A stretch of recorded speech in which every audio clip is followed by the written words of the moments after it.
TYT's Cenk Uygur gets it wrong. Gets it extraordinarily wrong. Let's talk about it. And by the way, when I'm saying gets it wrong, I'm not saying intentionally. It could be totally accidentally, but let's at the very least acknowledge that this information about Elizabeth Warren's, let's talk about it. There's a comment that he made about Bernie Sanders and Elizabeth Warren that has a certain connotation associated with it. I'm making the point that says this is wrong, and we're going to talk about it on the soapbox. Thanks.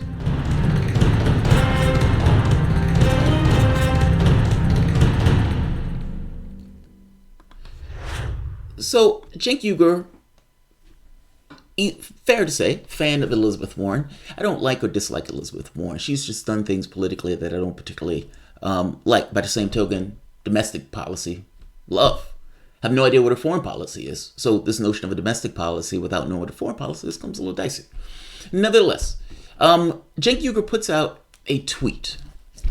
This tweet. Are Bernie Sanders and Elizabeth Warren ever going to call out their Democratic colleagues for taking corporate money and voting in favor of those companies against the interests of American people? There is a word for that, corruption. If they don't, will they ever get anything passed? Last year, or 3 years ago, 2016, Bernie Sanders running against Hillary Clinton. Hillary barely got through that primary against a man who called himself a socialist, and at the time he started running, only 3% of the population knew who he was. Her failures here, her weaknesses, became extraordinarily apparent to the Democratic Party, especially those craving to try to win in 2020. On the day that Clinton lost the election and everyone else was shattered, I would imagine Bernie Sanders was licking his chops for 2020. I would imagine he wasn't the only one. Now, if you're going to run against Bernie Sanders and you can see that the ground that you're standing on has decidedly shifted to the left, the conversation, the very thing that people talk about, shifted to the left. Medicare for all is the standard by which people are either for or against, as opposed to Medicare for all or a public option not even being on the table of debate. Expansion of Social Security, taxing the rich, all of this stuff up for grabs, talked about now, whereas beforehand, spoken in hushed tones. My point is, it was very clear and apparent what needed to take place if you were to get through the primaries, and that was to slide to the left. Whether you meant it or not, you needed to get through the primaries. How do you get through the primaries when you're taking corporate money? And people at this point, especially on the left, find something nefarious about that and sinister about that. And there was a point of attack that was used against Clinton. I know. All of a sudden, nobody is taking corporate PAC money. And that's not the entire field. But many of the people come out saying, I no longer take corporate PAC money. Now, a lot of this was a small percentage of the money. And a lot of the money that corporate PACs give is through soft money. Super PACs or doing PACs that are working parallel with the campaign, even though they're not supposed to be working together, working in parallel with the campaign. This is somewhat of a sinister, nefarious business where corporations were able to dump gobs and gobs of money into a political process that at this point runs on that money. 70% of the times that these guys are in Congress is spent on the phones, begging for cash. And if that's how you spend 75% of your time, where do you think these guys are going to lean? I always say you have dollars or you have pitchforks. One or the other. Either somebody is putting money in their pocket or they're terrified. In which case, they vote accordingly. We have not had pitchforks in a very long time, meaning this process is, for the most part, just run through dollars. People, particularly on the left and on the right, but on the left, we're talking about the Democratic primary, know that. And that is an extraordinary weapon to hit a person with. So many of these guys just say, okay, we're no longer going to take corporate PAC money. Now, the Young Turks loves this. And this is their brand. And by the way, I agree with them on this because there is something sinister with that process. There is something problematic with that process. And it's very clear that these guys lean in the direction of the cash. So I agree with Uygur on this. Warren was one of these people who came up and saying, I'm no longer going to take corporate PAC money. Done with it. Done with it. There's clearly a problem here. I'm done with it. We need to break this influence between the billionaires and millionaires on our political system. So I'm no longer going to take that corporate PAC money. And good. I applaud her for that. Absolutely applaud her for that. Uygur applauded her for that. Uygur and Warren have a very cozy relationship. You can see it in their interviews. They've had multiple interviews where Warren kind of just talks in circles and oftentimes tries to avoid answering questions. This interview was taken on the 19th, I believe, where he had a very winding conversation with Elizabeth Warren, who in some cases just refused to answer questions, just kind of talked in circles, and he just kind of moved on from the question. The question that I didn't hear, however, or the specific question I didn't hear, was about corporate PAC money, meaning, are you going to take corporate money, big money? Up to this point, Elizabeth Warren has said she wasn't. But then I heard this.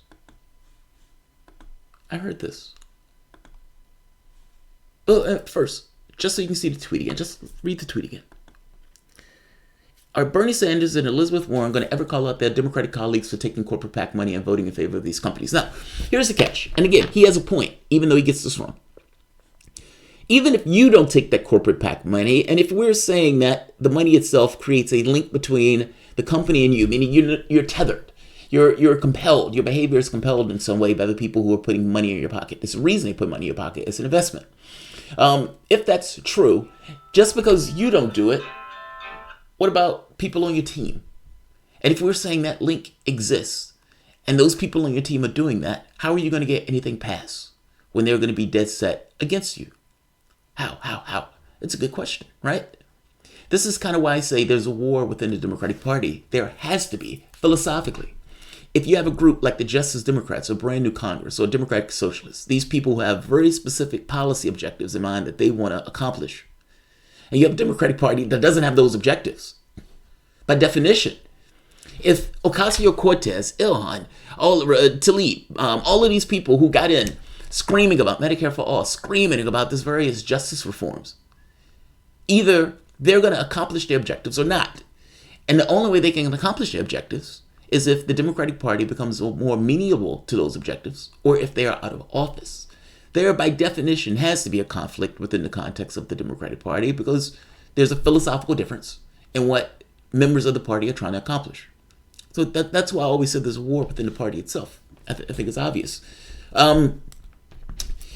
This tweet makes certain assumptions, though. It assumes that Elizabeth Warren is not taking corporate money. Doesn't it? I mean, it has to, by definition. Are Bernie Sanders and Elizabeth Warren going to call out their Democratic colleagues for taking corporate money? It will be a weird thing if Elizabeth Warren and Bernie Sanders was taking corporate money, but they're going to call out their colleagues for doing the same. By definition of the tweet, are they going to call out? It assumes that Elizabeth Warren is not taking corporate money. Now, here's the catch. Elizabeth Warren is not taking corporate money for the primaries. After the primaries, it is fair game. She said, I am not going to unilaterally disarm.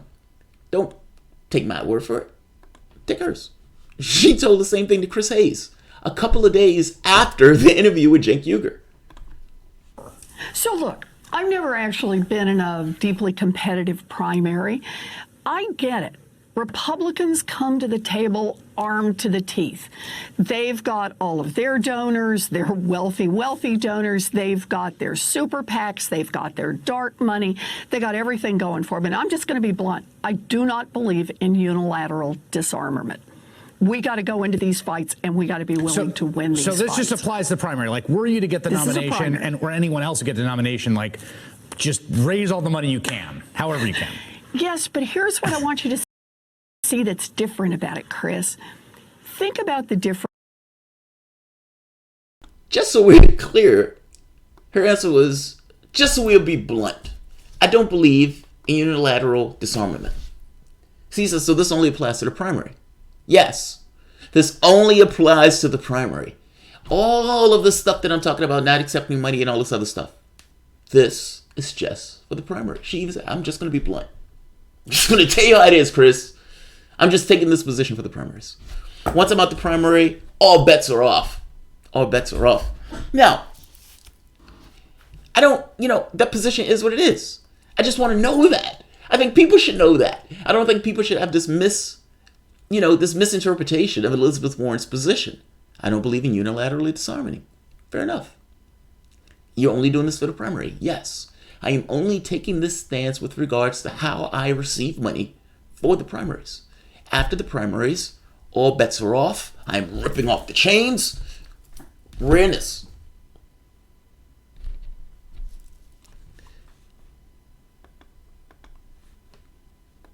Either he gets this wrong by accident or on purpose. I want to believe it's on accident. Maybe he doesn't know her position, or he believes her position is as an absolute. This interview took place on February 25th, 6 days after this interview took place. They didn't talk about specifically what Chris Hayes asked her. Chris Hayes asked her a better question that was very specific that she couldn't get away from. In fact, she responded to this after a follow-up because she didn't answer the first time around. My biggest issue with the interviews that Cenk Uygur has with Elizabeth Warren is that they're too friendly interviews. There are certain questions that lefties want to know. Were you not supporting Sanders out of political motivation? Any answer to that gets talked around in circles and he just lets her off the hook. And even with the campaign finance thing, again, lets her off the hook. Chris Hayes had to dig that question, that answer out of her. He had to dig that answer out of her. 6 days after, Uygur couldn't.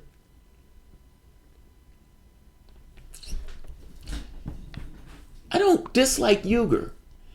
And I don't even dislike Elizabeth Warren. Her domestic program is awesome. But there's a fundamental question of how do you get your domestic program passed with $1 trillion military budget? Meaning if you never talk about foreign policy, then I don't believe that you can connect the two. And also I have to believe the stuff that you're saying is stuff that you're going to get out of bed in the morning to try to implement. I don't have that belief system. I'm sorry.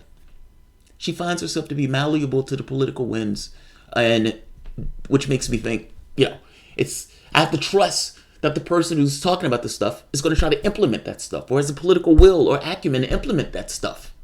And I don't see that. So yes, I like her domestic program. I like the stuff that she's saying, but foreign policy, I have no idea what she's talking about, which means I can't trust anything she's saying domestically. I hope that makes sense. Your foreign policy, if you're spending $1 trillion on the military, how on earth are you going to turn around and do the things that she's talking about? She's talking about massive increases in spending. Great. Like I said, I love the domestic stuff, but I got to believe it.